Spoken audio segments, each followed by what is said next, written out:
that there are other reasons why it is that this particular girl can't get a job. America! So I'm headed to my serving job. My friends was a TikTok that was released by a user who has decided to, let's just say, complain about her current situation in life. And I understand, I get it. I've been to college before and not able to get the job that I wanted, but I'll be explaining that a little bit further later on in the video, which is actually going to be a bit of a crisis that we're going to be experiencing, which of course I've already written down for many video essays next year. But the thing is this right here. I believe that there are more reasons why it is that she is in this situation, and it's sad because a lot of people do saddle themselves with a lot of debt, sometimes 50 to 60 to 70, sometimes even some cases even $200,000 in overall student debt. However, the taxpayer should not be forced to take care of that like what Biden tried to do in 2022, but still at the same time, I don't think that's the real issue here. I think the real issue with this particular ordeal is that you've got a person who is not able to actually get a job in the field that they want. But the thing is this right here, you got to understand, there are other ways to get in the door. And it's sad that a lot of colleges and a lot of institutions do not teach this. But at the same time, though, it should also be taught to these kids by the parents, too. It's almost like it's a failure of both the education system and, of course, the failure at home, which I think is becoming much, much more abundantly clear. But of course, we tend to blame one side and not the other. We'll be discussing that in this video here, and I'll also be giving you guys some additional updates towards the end and be kind of like explaining to you guys how the weekend's going to go. And this video here, of course, is coming out on Thursday night, and I've got a full day of writing, but we'll talk about that more towards the end. Now, before we go any further, I want to play both of these back to back because she did, in fact, let's just put it this way here.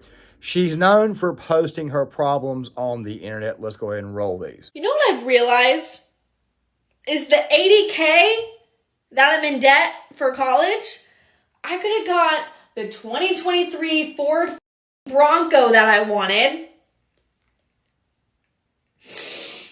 I don't care what anybody says, a college degree is useless. I said what I said, like, it's useless. You're telling me that I'm gonna apply to all these jobs, pay a shit ton of money for this piece of paper that's not even gonna work. If I get one more email that says, I'm sorry, we went with another candidate, we will keep you for other job opportunities. No, it's good, dude. It's good. I'm just gonna go back in my bed and cry because I was lying. So I'm headed to my serving job. I fucking hate it. I fucking hate it. Tell me why I make more money serving. I have my literal business marketing degree that put me in a cute $80,000 in debt. And I make more serving sushi rolls because I've been applying to marketing jobs fucking for weeks now. And the pay cut is insane. Insane. But the jobs that are like a cute $150,000 to $200,000 a year, I'm not getting those. I'm a almost 25-year-old, my birthday's soon, almost 25-year-old chick going against, corporate ass America, people with so much experience. All I got is my degree. People say, get your degree, but then they don't talk about how you need experience. The degree was the experience! And one of the things about jobs is that nowadays they check your online profiles. They check your TikTok. I do know that the last job I worked at, I asked them about my YouTube channel. They said that they did not check for YouTube channels, and they really and truly didn't care. And by the way, it was a retail store, but then again, though, your social media does obviously come into effect. Things that you post are obviously going to affect things, but this has got a much, much bigger issue that I think can be answered by simply saying that maybe what you should be doing is not going to college in certain fields that quite frankly are not going to exist or quite frankly already have a lot of people already in them. Let me give you an example of what I mean. Back in 2011, I went to school to be a paralegal. Now, the first time I went to college was in 2008. I applied, and like an idiot, I applied for online courses, knowing that I applied for online courses, but also at the same time, I had a lot of other obligations going on, and therefore I could not go to college. So therefore, the first semester ended with me basically having a 0 GPA. I quit school, went back about a year and a half later for EMS degree because it was actually there was actually a paramedic degree going on at the time at the community college, and I stunk at it. I was terrible.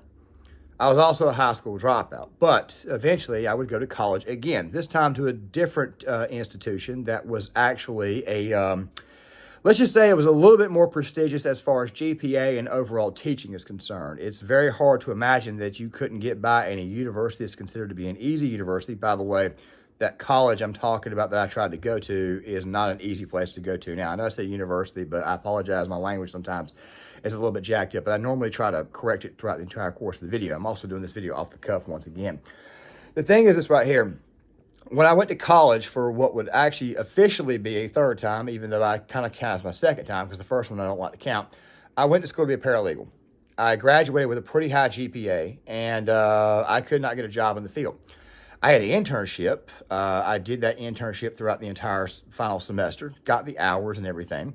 And then while at that particular place that I was doing my internship, I found out they practically weren't going to pay me to work. So I eventually decided to take whatever was left of my GI Bill at that time, and I chose to put it into another field. It was law enforcement. I went through the law enforcement academy and made some very, very bad decisions as far as applications was concerned while I was in the academy, some missed opportunities, stuff like that. For example, an opportunity came to me to be a police officer at North Carolina State University. I did not go through with that.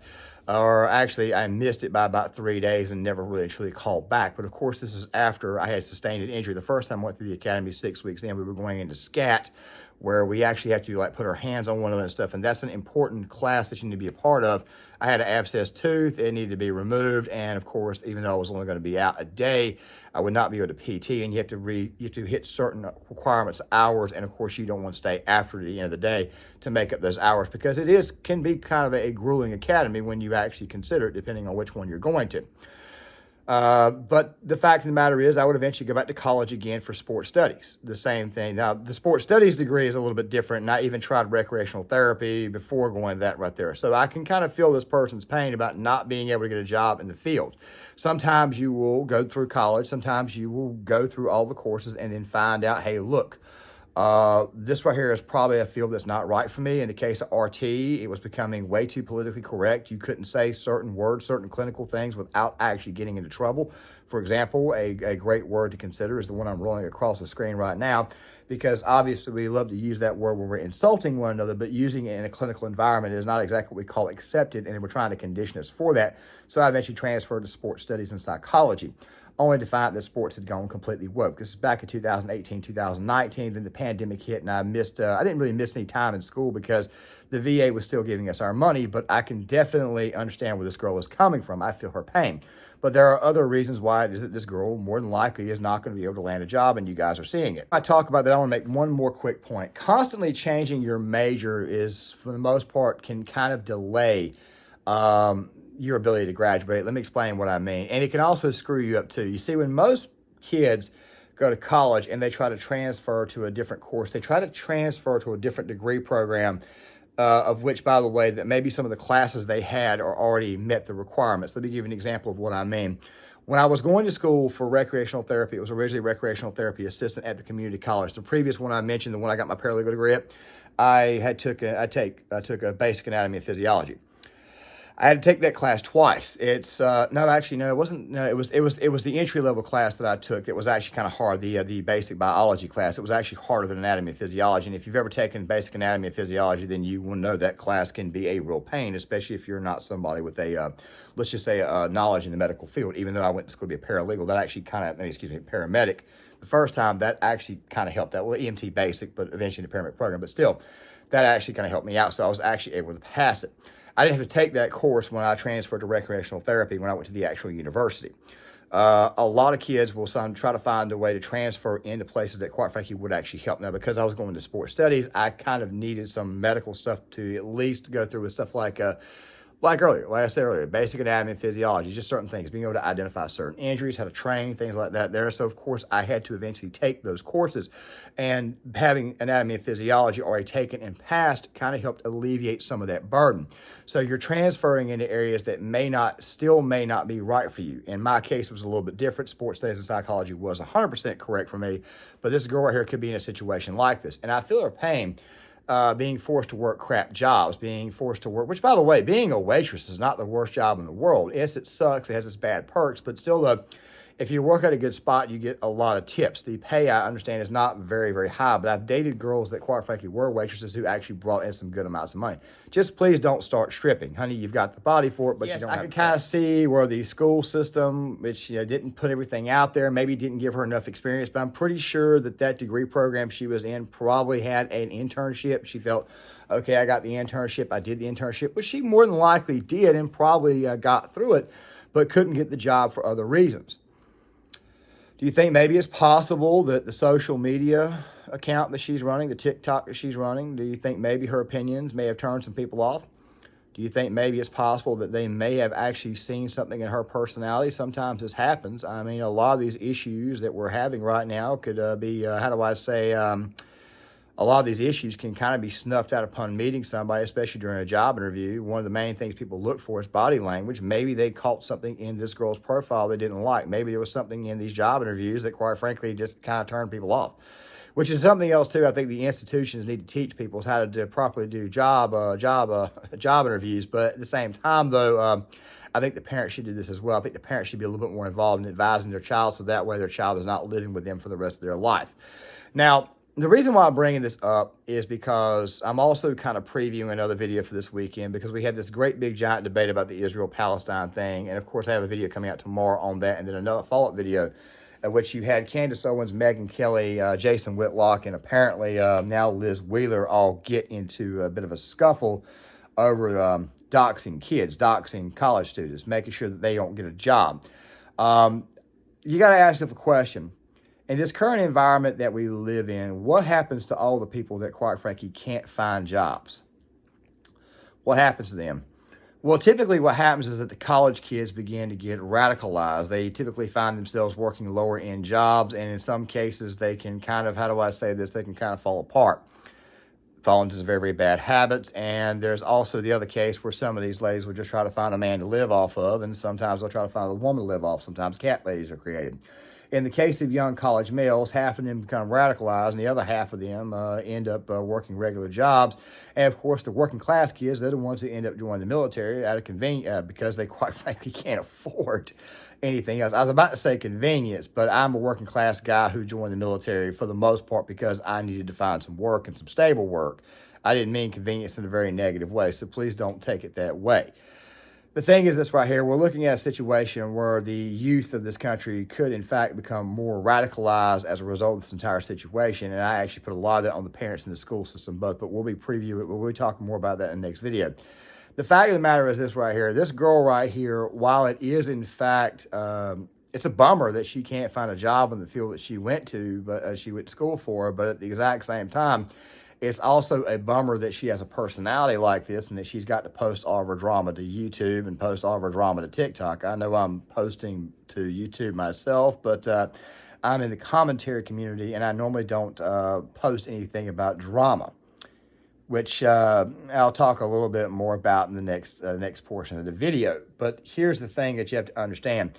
This right here kind of falls on both ends, or actually all three ends. It could fall on her, it could fall on the institution, and of course it can fall on the parents, because the parents need to be guiding this girl on exactly how to apply to and actually how to find the work she's trying to go into.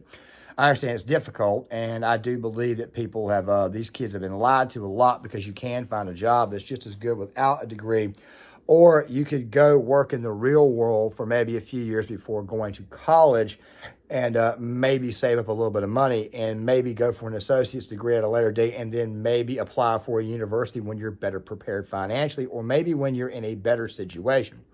Maybe you get married to a man who makes $150K a year. Maybe you get married to him if you treat him right. Maybe you do that, and maybe you're in a situation then where you can go to college so that way you can better help your family out and possibly you have a better chance of getting a job.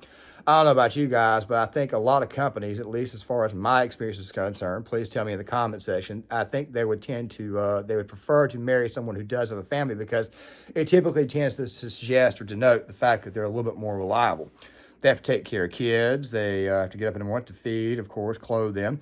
They go to work, and even though it's possible that kids, of course, get sick, most companies are, in fact, most, not all, are empathetic if a child gets sick or something like that, especially depending on the company that you get with. So I understand this girl's pain, but then again, at the end of the day, I don't think it's something to laugh at as far as her situation. But then again, though, given her screaming, her hollering, her whines and everything, maybe we should just laugh at that there, honey. I mean, please don't put everything on TikTok. But then again, though, at the same time, if she didn't put things on TikTok, we wouldn't have anything to talk about. We wouldn't have crazies to make fun of. With that rather being said, guys, I want to just kind of preview the weekend and how it's going to go. I know I'm releasing this video on Thursday night, but I want to go ahead and kind of preview how things are going to go, so make sure you guys stick around. Releasing one video tomorrow, which of course is going to be about this situation in Israel and Gaza. I want to go ahead and kind of comment on it one last time, but I'm going to be doing it from primarily a strictly political point of view. The beef that was going on between the 4 content creators, the 4 platformers I was talking about earlier, that will be coming out on Saturday. And there's another little issue that I think affects everybody on YouTube is this situation with SS Sniper Wolf. Now, guys, I normally don't dabble into drama. I know I talked about this a while ago, and it sounds like a bit of a contradiction. But in this case, I think I am going to speak about it because there is something that a lot of people are missing in this entire ordeal with her doxing Jack's films that nobody has even considered to think about. And I think that I know exactly the real reason why she did that, and it's pretty psychotic, but I'll be explaining that on Sunday. I'll probably go ahead and release the other videos I wanted to release one day next week to kind of splice it in with the current affairs, with the current things going on. And, of course, when that is all over with, I'll more than likely at the same time go ahead and just go ahead and start transitioning the content. I think I may go ahead and start doing it in November. I'm not entirely sure, but I'll at least mix it in. Also, one final note. There will be the link to Gear Issue 33 will be in the description box. I will be having a video out on Saturday about the current situation with the military. It's the first video I've released in a while, and it's going to be a long video because I'm going to be giving a lot of updates. So expect about 10 to 12 minutes of actual story, commentary, and then like an additional 7 or 8 minutes of what to expect from the channel going forward. I haven't posted in a while. So if you're subscribed to Gear Issue 33 and subscribed to the Claymore channel, make sure you guys stick around, stay tuned. I'll leave the link in the description box. I'll see you guys later.